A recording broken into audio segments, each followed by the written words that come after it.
Isn't it kind of funny how just a few words can have such a big impact on someone? For example, it's okay not to be okay. You know, like the Korean drama that's airing right now? During this pandemic, a lot of people have been emphasizing on the importance of physical health and how you should keep yourself in shape, but I think that mental health is just as important, especially in these times when a lot of things can easily take its toll on us. Sadly, even before the pandemic started, talking about mental health is like talking about something forbidden or taboo in Indonesia. But I think it's about time we change that. Good morning, panel of judges and honorable audiences. My name is Indy from Uniprep Junior College, and today I will be delivering a speech about mental health. First of all, what exactly is mental health? Mental health includes our emotional, psychological, and social well-being, and it affects how we think, feel, and act. It determines how we handle our stress, how we relate to others, as well as how we make choices. Now, mental health is important in all stages of life, and it doesn't matter what our age is or what our gender is. It will always be important. But sadly, society so far has treated that mental health as something weird, as you shouldn't talk about it, that you should be embarrassed about it. But that should never be the case. I myself have been struggling with anxiety for years now, and although, yes, it's a struggle and it's hard to deal with, it should never be embarrassing to admit that you have it. It should be okay not to be okay. Secondly, I think we need to address how the generalization and jokes that have been going around for years now is really dangerous.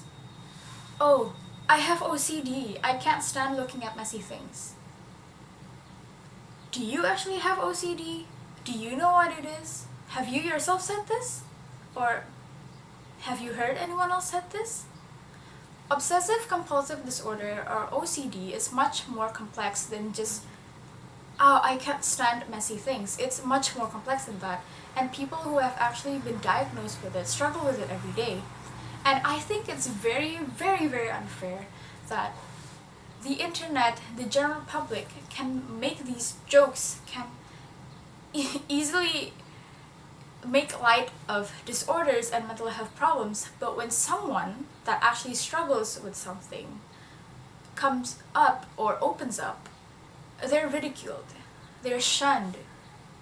And I really think that's not okay. It's very dangerous and it could make their situation worse. It should be okay not to be okay.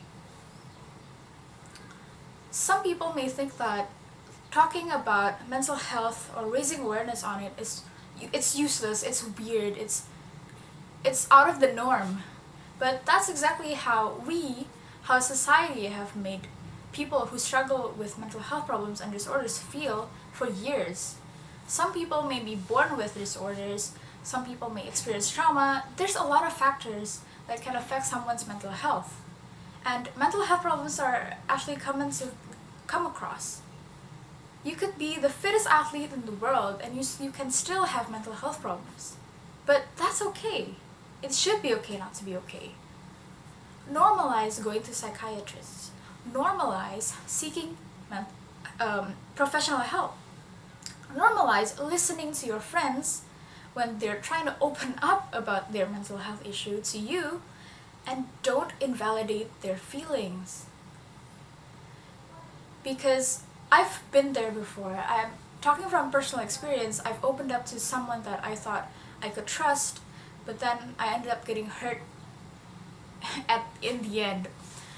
And that has actually caused me to not want to open up to any other person. But then I realized that maybe they just have the wrong perception, like how society has wrongly perceived mental health for so long. And I know opening up again is really hard, but if you surround yourself with people who can support you or listen to you, it really helps. My anxiety was really bad in 8th grade, but gradually, as I surround myself with people who I think can bring a positive impact to me, I've gotten better. Although it's not gone yet, and I don't know if it's ever going to be gone, but I have handled it. And for those of us who struggle with mental health, we should never label ourselves with negative titles just for being a little different. You are you no matter what your diagnosis is, and you are loved. It should be okay not to be okay. It is okay not to be okay. Thank you for listening.